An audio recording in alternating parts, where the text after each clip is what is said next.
दोस्तों, इस वक्त मैं मौजूद हूँ बबरलो बाईपास पे। ये मनाजिर हैं सखर के नज़दीक बबरलो की कौमी शाहराह के।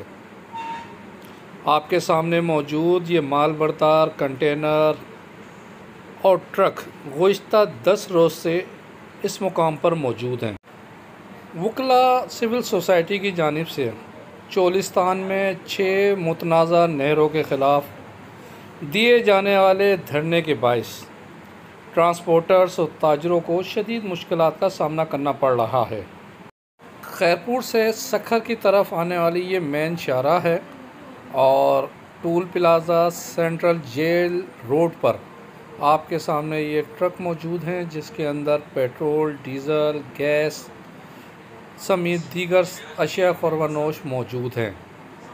आइए चलते हैं इस टाइम सखर बैराज की हालत को देखते हैं कि वो किस तरह नज़र आ रहा है। ये आपके सामने मछेरे और डूबते सूरज का खूबसूरत मंज़र। मौसमियाती तब्दीली की वजह से पाकिस्तान पर इंतहाई मनफी असरात मुरतब हुए हैं। कहीं तेज़ बारिश तो कहीं खुश्क साली। आपके सामने ये सखर बैराज है जहाँ पर गुज़िश्ता 4 साल पहले पानी तकरीबन 1 लाख क्यूसेक गुज़रता था, जो कि इस साल इंतहाई कम होकर 27,000 क्यूसेक पानी का रेला गुज़र रहा है।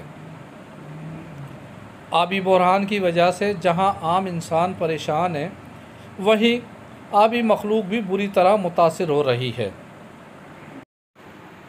बबरलो बाईपास पर वकला सिविल सोसाइटी की जानिब से दिए जाने वाले धरने के शुरका का ये कहना है, चोलिस्तान में मुतनाज़ा नहरों की तामीर से जहां सिंध की ज़राअत पर असरात मुरतब होंगे, वहीं इसके ख़राब असरात आम इंसान पे भी मुरतब होंगे।